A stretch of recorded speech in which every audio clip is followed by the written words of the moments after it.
that another entry in the archives of final quotes before disaster, because just a moment later, the ever-watchful disciplinary enforcer Sman steps in to investigate what they're up to. Sman reminds them of the penalties tied to tampering with the machine, which could earn them a handful of demerit points. Clearly, the tables have turned, prompting Kim Ho to whisper to Hyun Woo to stall her for a moment. The charming girl then warns Kim Ho's companion that he'll be facing punishment too for assisting with rule breaking. But to her surprise, Hyun Woo sincerely doesn't care about the consequences. In fact, he draws his blade, curious to challenge a disciple of the Sword Empress. Sman gets ready as well after learning his name. Without any more pleasantries, Sman charges forward with a fierce opening lunge. Her forceful strike is parried by Hyun Woo, who instantly retaliates, yet Sman sidesteps it effortlessly, after pulling back for a moment. She infuses power into her weapon and dashes forward at lightning speed. Leaping into the air, she brings down a crushing blow with all her body weight behind it. The impact is so intense that Hyun Woo needs both hands just to block it. Kim Ho is spectating the clash. Noticing that Hyun Woo is clearly limited by his low internal energy, which is holding him back. At the same time, Kim Ho doesn't want this fight to wrap up too soon. He came for the spectacle. Extending his hand toward the swordsman, Kim Ho casts an enhancement spell, elevating his magic core from E grade to C grade. However, this buff only lasts for 1 minute and comes with a 1-hour cooldown. This 60-second window becomes Hyun Woo's make or break moment as he continues struggling to match Sman's incredible form. The duel rages on as the timer ticks down to 14 seconds, causing Kim Ho to reflect on how slot machines are typically shunned due to their gambling design.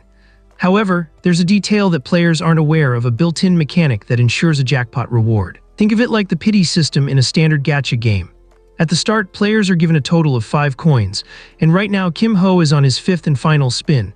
This time, however, he's fully confident in spending that extra silver he borrowed from Hyun Woo. It turns out that right after the 5th spin concludes, the 6th guarantees a jackpot trigger. It's not probability, it's a 100% guaranteed outcome for landing the top-tier prize.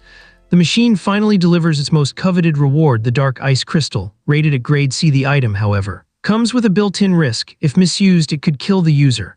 Regardless, trouble brews for Kim Ho as the blue-haired menace attempts to strike him from behind. But Kim Ho had already anticipated this and counted on his loyal ally to intervene. Hyun Woo does succeed in deflecting the attack, though it destroys his iron sword in the process.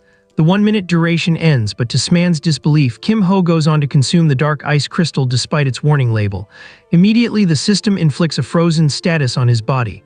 Predictably, the guy starts choking, just like that iconic Joffrey scene from Game of Thrones. But interestingly, in Kim Ho's case, the frozen effect keeps activating and canceling itself repeatedly, resulting in an infinite loop. And just 1 moment later, Kim Ho stands tall again like nothing ever happened, leaving both the Enforcer and Hyun Woo in absolute disbelief. Soon after this moment, Hyun Woo inquires about the contents of the vial, and Kim Ho responds by saying it was a mana restoration potion. Let's take a closer look at the special 6th spin of the slot machine. When triggered, it dispenses the Dark Ice Crystal. But this thing is incredibly dangerous for most beginners, often leading to a gruesome death. It's so fatal that even a sliver no bigger than a nail can turn your whole body into a block of frozen sculpture. Basically, imagine Medusa's petrification spell. But this time, you're the one drinking your own demise. Despite its deadly nature, Kim Ho emphasizes that he's not affected like others. Why? It's due to his S-rank elemental immunity, a unique trait he inherited from the S-rank dragon during his tutorial challenge. Thanks to that, his body now constantly cycles between applying and negating the frozen status, rendering it completely harmless. But that's not all. He's also able to tap into the enormous power contained within the crystals. As for how he handled the situation with the committee member, he relied on his top-tier social deception skills